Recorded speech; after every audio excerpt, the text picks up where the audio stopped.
अकोला के बालापुर में मजलिस इत्तेहादुल मुस्लिमीन के सदर असदुद्दीन अवैसी की आमद से इलाके में सियासी हलकों में सरगर्मियां तेज हो गई हैं। अवैसी ने यहां इंतखाबी रैली से खिताब करते हुए कांग्रेस और एनसीपी समेत हुकूमत को भी जमकर आड़े हाथों लिया।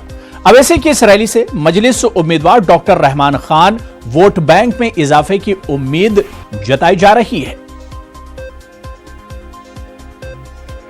मेरे अजीज दोस्तों और बुजुर्गों, मैं आपको यही पैगाम देने आया हूँ, हमारे बुजुर्गों से गुजारिश करने आया हूँ कि आपकी सरपरस्ती की जरूरत है।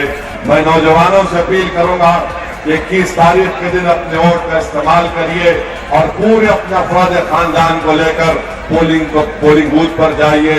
100% अपनी पोलिंग कराइए, तभी जाकर हमारी कामयाबी यहाँ पर यकीनी होगी। तो वहीं आज हरियाणा असेंबली इंतखाबात के लिए बीजेपी का मंशूर जारी होगा।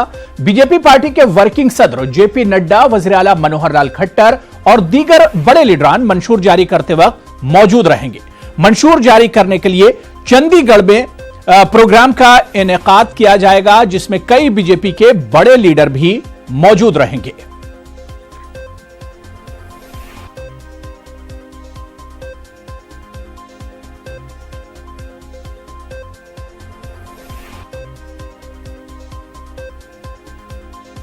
सदर जमहूरिया रामनाथ कोविंद 2 रोजा गुजरात दौरे पर हैं। सदर जमहूरिया इस दौरान कई प्रोग्रामों में शिरकत करेंगे। साथ ही वजीर आजम की वालिदा से भी मुलाकात करेंगे।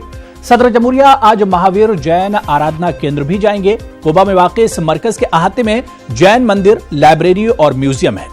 आराधना केंद्र के मुंतजिम श्रीपाल शाह ने बताया कि सदर जमहूरिया आचार्य पुदसागर सर जी का आशीर्वाद भी लेंगे।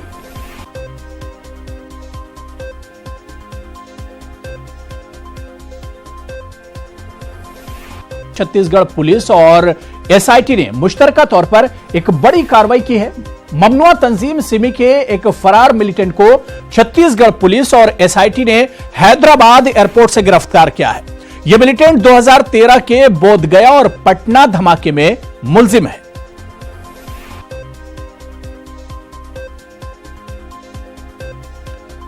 खबर जापान से है, जहां ताकतवर तूफान हागी 20 ने तबाही मचा दी, जिसकी जद में आने से कम 10 अफराद हलाक जबकि 100 से ज्यादा जख्मी हो गए हैं।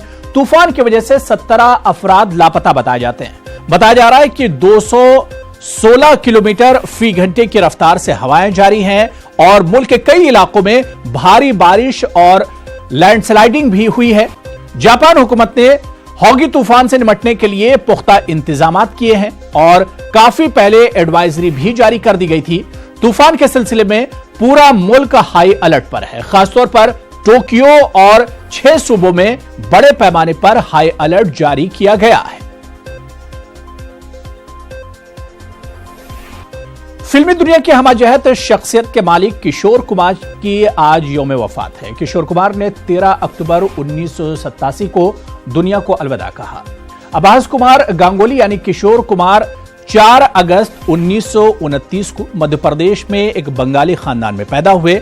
उनके वालिद एक वकील थे और किशोर अपने 4 बहन भाइयों में सबसे छोटे थे।